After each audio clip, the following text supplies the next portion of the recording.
യേശുവിന്റെ 12 ശിഷ്യന്മാരിൽ ഒരാളും ഇന്ത്യയിൽ വന്ന് സുവിശേഷം അറിയിച്ച അപ്പോസ്തലനായ തോമസ് ലീഹയെക്കുറിച്ചാണ് ഈ എപ്പിസോഡിൽ പറയുന്നത്. കപ്പൽ മാർഗം ഇന്ത്യയിലെത്തിയ ഇദ്ദേഹം ഇവിടെ സുവിശേഷം പ്രസംഗിക്കുകയും ഒടുവിൽ തമിഴ്നാട്ടിൽ രക്തസാക്ഷിയായി മരിക്കുകയും ചെയ്തു. ആരാണ് ഈ മനുഷ്യൻ? ഇദ്ദേഹം എങ്ങനെ ഇന്ത്യയിൽ സുവിശേഷം പ്രസംഗിച്ചു? ഇദ്ദേഹം കേരളത്തിലും തമിഴ്നാട്ടിലും ചെയ്ത അത്ഭുത പ്രവൃത്തികൾ എന്തൊക്കെ? തോമസ് ലീഹ എങ്ങനെ രക്തസാക്ഷിയായി എന്നതിനെക്കുറിച്ച് നമുക്ക് നോക്കാം. യേശുവിന്റെ 12 അപ്പോസ്തലന്മാരിൽ ഒരാൾ തോമസ് ലീഹ. ഇദ്ദേഹത്തിന് യൂദാസ്, തോമസ്, ദിദിമോസ് എന്നിങ്ങനെ 3 പേരുകളാണുള്ളത്. ഇനി തോമസ് അങ്ങനെയൊന്നും ഒരു കാര്യവും വിശ്വസിക്കുകയില്ല.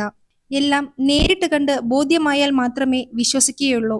യേശുവിന്റെ ഊർജ്ജസ്വലനായ ശിഷ്യൻ എന്നാണ് തോമസ് ലീഹ അറിയപ്പെടുന്നത്.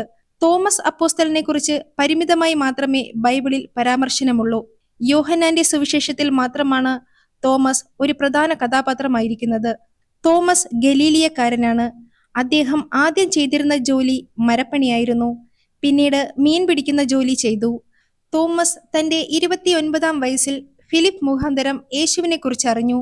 പിന്നെ അദ്ദേഹം യേശുവിന്റെ ശിഷ്യനായി. യേശുവിന്റെ പുനരുത്ഥാനത്തിൽ സംശയം പ്രകടിപ്പിക്കുകയും പിന്നീട് യേശുവിനെ നേരിൽ കണ്ട് ബോധ്യപ്പെട്ടപ്പോൾ എന്റെ കർത്താവേ, എന്റെ ദൈവമേ എന്ന് ഏറ്റുപറയുകയും ചെയ്തതിലൂടെ അദ്ദേഹം ലോക പ്രശസ്തനായി. യേശു ഉയർത്തെഴുന്നേറ്റതിനു ശേഷം അദ്ദേഹം പരിശുദ്ധാത്മാവിനെ പ്രാപിച്ചു. അതിനുശേഷം ഇദ്ദേഹം പാർക്യ, മേദ്യ, പേർഷ്യ എന്നീ ദേശത്ത് സുവിശേഷം അറിയിച്ചു. അതിനുശേഷം ഇന്ത്യയിലേക്കുള്ള ആത്മഭാരം കാരണം അദ്ദേഹം ഇന്ത്യയിലേക്ക് തിരിച്ചു. തോമസിനെ ഇന്ത്യയിലേക്ക് കൊണ്ടുവന്നത് ഹബ്ബാൻ എന്ന വ്യാപാരിയാണ്. ആ കാലത്ത് ഇന്ത്യ ഭരിച്ചിരുന്ന രാജാവായ ഗുണ്ടഫോറസിന് ഹബ്ബാൻ തോമസിനെ പരിചയപ്പെടുത്തി. ആ രാജാവിന് തോമസിനെ വളരെ ഇഷ്ടമായി. യൂറോപ്പിലെ നാഗരികത അനുസരിച്ച് തനിക്ക് മനോഹരമായ ഒരു കൊട്ടാരം പണികഴിപ്പിച്ചു തരണമെന്ന് രാജാവ് തോമസിനോട് പറഞ്ഞു. അതിന് തോമസ് മറുപടിയായി പറഞ്ഞു, അതിനെന്താ, ഞാൻ നന്നായി പണിതു തരാം. അപ്പോൾ രാജാവ് അതിനാവശ്യമായ സ്വർണ്ണ നാണയം വാരിക്കോരി കൊടുത്തു. എന്നാൽ തോമസ് ഈ പണം കൊണ്ട് കൊട്ടാരം പണിയില്ല, അത് സുവിശേഷ വേലയ്ക്കായി ഉപയോഗിച്ചു. ഇത് കണ്ട ആളുകൾ രാജാവിനോട് പരാതി പറഞ്ഞു. അപ്പോൾ രാജാവ് തോമസിനെ വിളിച്ചു ചോദിച്ചു, തോമസേ, ഞാൻ കേട്ടതൊക്കെ ശരിയാണോ? ഞാൻ കൊട്ടാരം പണിയാൻ തന്ന പണം കൊണ്ട് നീ സുവിശേഷം അറിയിക്കുന്ന എന്ന് ഞാൻ കേട്ടല്ലോ. അപ്പോൾ തോമസ് പറഞ്ഞു, രാജാവേ, അങ്ങേക്ക് വേണ്ടി ഞാൻ ഭൂമിയിലല്ല, സ്വർഗത്തിൽ വലിയൊരു കൊട്ടാരം ഞാൻ നിർമ്മിക്കുകയാണ്. ഈ ഭൂമിയിൽ ആരും എന്നേക്കുമായി ജീവിക്കുന്നില്ല, എന്നാൽ സ്വർഗത്തിൽ നിത്യവാസസ്ഥലമുണ്ട് എന്ന് പറഞ്ഞു. ഇത് കേട്ട രാജാവിന് വലിയ ദേഷ്യമുണ്ടായി. ഉടനെ തന്നെ തോമസിനെ പിടിച്ച് ജയിലിൽ അടയ്ക്കുകയും ചെയ്തു. കുറച്ചു ദിവസത്തിന് ശേഷം രാജാവിന്റെ സഹോദരനായ ഗാഹിന് അസുഖത്തെ തുടർന്ന് കടുത്ത വേദന അനുഭവിക്കേണ്ടി വന്നു. അപ്പോൾ ഒരു ദൂതൻ ഗാഹിനെ സ്വർഗത്തിലേക്ക് കൊണ്ടുപോയി അവിടെയുള്ള ഒരു കൊട്ടാരത്തെ കാണിച്ചു കൊടുത്തു. അതിനുശേഷം അവൻ മരിച്ചു. മരിച്ച ഗാഹിനെ തോമസിന്റെ അടുത്ത് കൊണ്ടുപോവുകയും തോമസ് അവനെ ജീവനോടെ എഴുന്നേൽപ്പിക്കുകയും ചെയ്തു. അതിനുശേഷം ഗാഹ് നടന്ന സംഭവങ്ങളെല്ലാം രാജാവിനോട് പറഞ്ഞു. അതുകൊണ്ട് തോമസും ഹബ്ബാൻ എന്ന വ്യാപാരിയും സ്വതന്ത്രനായി. അതുമാത്രമല്ല, രാജാവും തന്റെ സഹോദരനും തോമസിന്റെ കൈകളാൽ സ്നാനമേറ്റു. പിന്നീട് ക്രിസ്തുവർഷം 52-ൽ തോമസ് ലീഹ കേരളത്തിലെത്തിയെന്ന് കരുതപ്പെടുന്നു. മലബാറിലെ മുസീരിസിലാണ്, അതായത് കൊടുങ്ങല്ലൂർ. അവിടെയാണ് കപ്പലിറങ്ങിയതായി പറയപ്പെടുന്നത്. അക്കാലത്ത് ചേരന്മാർ ഭരിച്ചിരുന്ന ഒരു സ്ഥലമായിരുന്നു മലബാർ. കേരളത്തിലെ പള്ളൂർ എന്ന സ്ഥലത്ത് സുവിശേഷം പറയുന്നിടത്ത് ആയിരക്കണക്കിന് ആൾക്കാർ രക്ഷിക്കപ്പെട്ട് യേശുവിനെ സ്വീകരിച്ചു. ഒരു ദിവസം തന്നെ 1000 പേരെ വരെ സ്നാനം സ്വീകരിപ്പിച്ചു. അവിടെ ഒരു സഭ സ്ഥാപിച്ചു. അത് കഴിഞ്ഞ് അദ്ദേഹം കോക്കമംഗലം എന്ന സ്ഥലത്ത് പ്രേഷിത പ്രവർത്തനം നടത്തി.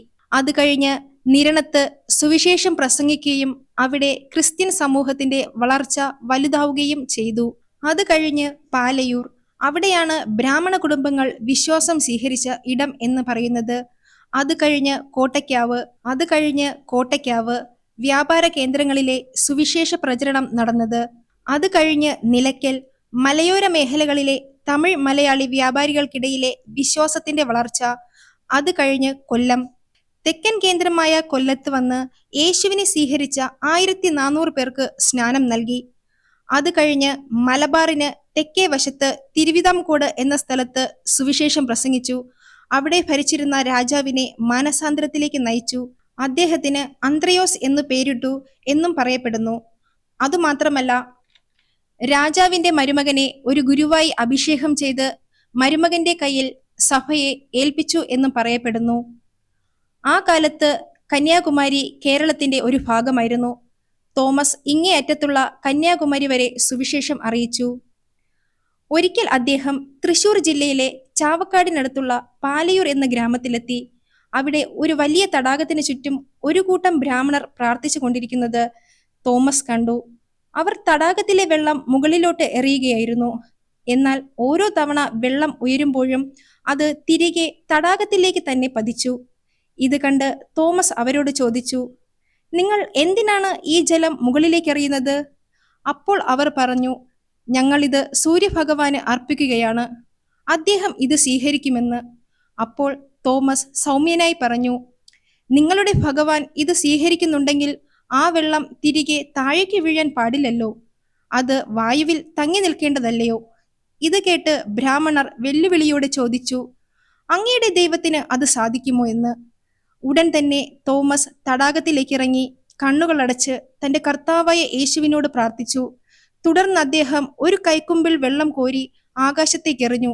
അത്ഭുതമെന്ന് പറയട്ടെ, ആ ജലത്തുള്ളികൾ താഴേക്ക് വീണില്ല. പകരം അവ വായുവിൽ തിളങ്ങുന്ന മുത്തുമണികൾ പോലെയും മനോഹരമായ പൂക്കൾ പോലെയും അന്തരീക്ഷത്തിൽ തങ്ങി നിന്നു. സൂര്യപ്രകാശത്തിൽ ആ ജലപുഷ്പങ്ങൾ മഴവില്ല് പോലെ തിളങ്ങി. ഈ അത്ഭുതം കണ്ടു നിന്നവർ നിശ്ചലമായി നിന്നു. പ്രകൃതി നിയമങ്ങളെപ്പോലും നിയന്ത്രിക്കാൻ കഴിയുന്ന ആ ദൈവിക ശക്തിയിൽ അവർക്ക് വിശ്വാസം തോന്നി. അനേകം കുടുംബാംഗങ്ങൾ തോമാശ്ലീഹയിൽ നിന്നും സ്നാനം സ്വീകരിച്ച് ക്രിസ്തു ശിഷ്യന്മാരായി മാറി. ഇന്നും പാലയൂർ പള്ളിയിലെ ആ തടാകം ഈ ചരിത്ര സംഭവത്തിന്റെ സാക്ഷിയായി അവിടെ നിലകൊള്ളുന്നു. ഇനി മറ്റൊരു മനോഹരമായ ഒരു സംഭവം നമുക്ക് നോക്കാം. 2000 വർഷങ്ങൾക്ക് മുൻപ് കൊടുങ്ങല്ലൂർ ഭരിച്ചിരുന്ന വളരെ ശക്തനായ ഒരു രാജാവ് ഉണ്ടായിരുന്നു.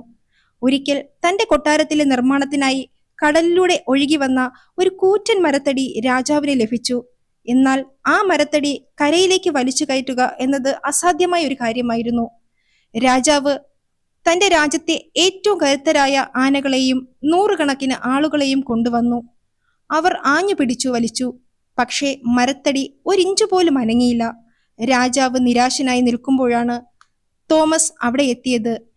വിദേശിയായ ഈ സന്യാസിയെ കണ്ടപ്പോൾ രാജാവ് പരിഹാസത്തോടെ ചോദിച്ചു, എന്റെ ആനകൾക്കും പടയാളികൾക്കും സാധിക്കാത്തത് ചെയ്യാൻ അങ്ങേക്ക് കഴിയുമോ എന്ന്. തോമാശ്ലീഹ ശാന്തമായി മറുപടി പറഞ്ഞു, ദൈവത്തിന് എല്ലാം സാധ്യമാണ്. എനിക്ക് ഈ മരം പള്ളി പണിയാൻ നൽകുകയാണെങ്കിൽ ഞാനിത് കരയ്ക്ക് കയറ്റിത്തരാം. രാജാവ് അത് സമ്മതിച്ചു. തോമസ് തന്റെ അരയിലുണ്ടായിരുന്ന ചെറിയൊരു നൂലെടുത്ത് ആ ഭീമൻ മരത്തടിയിൽ കെട്ടി. തുടർന്ന് തന്റെ ദൈവത്തോട് പ്രാർത്ഥിച്ചുകൊണ്ട് അദ്ദേഹം ആ നൂൽ പിടിച്ചു വലിച്ചു. വിശ്വസിക്കാനായില്ല, ആ കൂറ്റൻ മരത്തടി ഒരു കളിപ്പാട്ടം പോലെ കരയിലേക്ക് കയറി വന്നു. ഈ അത്ഭുതം കണ്ട് രാജാവും ജനങ്ങളും അതിശയിച്ചു. ശാരീരിക ശക്തിയേക്കാൾ വലിയൊരു ആത്മീയ ശക്തി ഈ മനുഷ്യനുണ്ടെന്ന് രാജാവിന് ബോധ്യപ്പെട്ടു. അദ്ദേഹം ശ്ലീഹായെ ആദരിക്കുകയും സുവിശേഷം പ്രസംഗിപ്പാനും പള്ളി പണിയാനും അനുവാദം നൽകുകയും ചെയ്തു. ഇതിനുശേഷം തോമാശ്ലീഹ കേരളത്തിൽ നിന്നും ചെന്നൈയിലേക്ക് വന്നു. ഇന്ന് ചെന്നൈയിലുള്ള മൈലപ്പൂർ എന്ന സ്ഥലം. അന്ന് വിജയൻ എന്ന രാജാവ് ആ കാലത്ത് ഭരിക്കുകയായിരുന്നു. മൈലാപ്പൂർ ചുറ്റുമുള്ള പല ഗ്രാമങ്ങളിലെ ആളുകളും യേശുവിനെ വിശ്വസിച്ചു.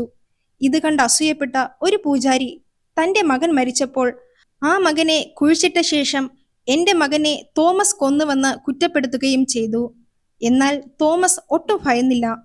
ആ മകനെ അടക്കിയ സ്ഥലത്ത് ചെന്ന് മകനെ എഴുന്നേൽക്കുക, യേശുവിന്റെ നാമത്തിൽ പുറത്തു വരിക എന്ന് പറഞ്ഞു. ഉടൻ തന്നെ ആ മകൻ ജീവനോടെ പുറത്തു വന്നു. ഇത് കണ്ട് പൂജാരിയും ജനങ്ങളും യേശുവിൽ വിശ്വസിച്ചു. എന്നാൽ അദ്ദേഹത്തിന്റെ വളരുന്ന സ്വാധീനത്തിൽ അസൂയ പൂണ്ട ചിലർ അദ്ദേഹത്തെ ഇല്ലാതാക്കാൻ ശ്രമിച്ചു. AD 72 ചെന്നൈക്കടുത്തുള്ള ഒരു കുന്നിന്റെ മുകളിൽ, അതായത് ഇന്നത്തെ സെന്റ് തോമസ് മൗണ്ട് എന്നറിയപ്പെടുന്ന കുന്നിന്റെ മുകളിൽ അദ്ദേഹം പ്രാർത്ഥിച്ചു കൊണ്ടിരിക്കുകയായിരുന്നു. ആ സമയം അക്രമി സംഘം അവിടെ എത്തുകയും അദ്ദേഹത്തെ കുന്തം കൊണ്ട് കുത്തി പരിക്കേൽപ്പിക്കുകയും ചെയ്തു. മാരകമായി മുറിവേറ്റിട്ടും അദ്ദേഹം അക്രമികളെ ശപിച്ചില്ല. പകരം തന്റെ ഗുരുവായ യേശുക്രിസ്തുവിനെ പോലെ അവരോട് ക്ഷമിക്കാനാണ് അദ്ദേഹം ദൈവത്തോട് പ്രാർത്ഥിച്ചത്. ഒടുവിൽ രക്തം വാർന്ന് ആ കുന്നിൻ മുകളിൽ കിടന്ന് അദ്ദേഹം മരണം വരിച്ചു. തന്റെ ജീവൻ നൽകിക്കൊണ്ട് അദ്ദേഹം ഭാരത മണ്ണിൽ വിശ്വാസത്തിന്റെ വിത്തുകൾ ആഴത്തിൽ പാകി. അദ്ദേഹത്തിന്റെ ശിഷ്യന്മാർ അദ്ദേഹത്തിന്റെ ഭൗതിക ശരീരം ചെന്നൈയിലെ മൈലാപ്പൂർ കടൽ തീരത്ത് അടക്കം ചെയ്തു. ഇന്നവിടെ പ്രശസ്തമായ സാന്തോ ബസലിക്ക സ്ഥിതി ചെയ്യുന്നു. വിശുദ്ധ പത്രോസിന്റെയും വിശുദ്ധ യാക്കോബിന്റെയും കബറിടങ്ങൾ പോലെ തന്നെ ലോകമെമ്പാടുമുള്ള ക്രൈസ്തവർക്ക് ഏറെ പ്രധാനപ്പെട്ടതാണ് ഈ കബറിടവും. തോമസ് ലീഹയുടെ ജീവിതം വെറുമൊരു ചരിത്രമല്ല, മറിച്ച് നമ്മെ പ്രചോദിപ്പിക്കുന്ന വലിയൊരു പാഠപുസ്തകമാണ്. കണ്ടിട്ടില്ലാതെ വിശ്വസിക്കില്ല എന്ന് പറഞ്ഞ ആ വലിയ മനുഷ്യൻ സത്യം നേരിട്ട് ബോധ്യപ്പെട്ടപ്പോൾ തന്റെ ജീവിതം തന്നെ ആ സത്യത്തിനു വേണ്ടി സമർപ്പിച്ചു. അദ്ദേഹം കേരളത്തിലെ മണ്ണിൽ ആകാശത്തേക്കെറിഞ്ഞ ജലത്തുള്ളികൾ ഇന്നും നമ്മുടെ വിശ്വാസത്തിന്റെ പ്രകാശമായി തിളങ്ങുന്നു. കൊടുങ്ങല്ലൂരിലെ ആ കൂറ്റൻ മരത്തടി ഒരു ചെറിയ നൂലുകൊണ്ട് അദ്ദേഹം വലിച്ചു കയറ്റിയപ്പോൾ അത് നമ്മെ പഠിപ്പിച്ചത് ആൾബലത്തേക്കാൾ വലുതാണ് ആത്മബലം എന്നത്. ഒടുവിൽ മൈലാപ്പൂരിലെ കുന്നിൻ മുകളിൽ തന്റെ രക്തം ചിന്തിക്കൊണ്ട് അദ്ദേഹം ഭാരത മണ്ണിൽ സ്നേഹത്തിന്റെ വിത്തുകൾ പാകി.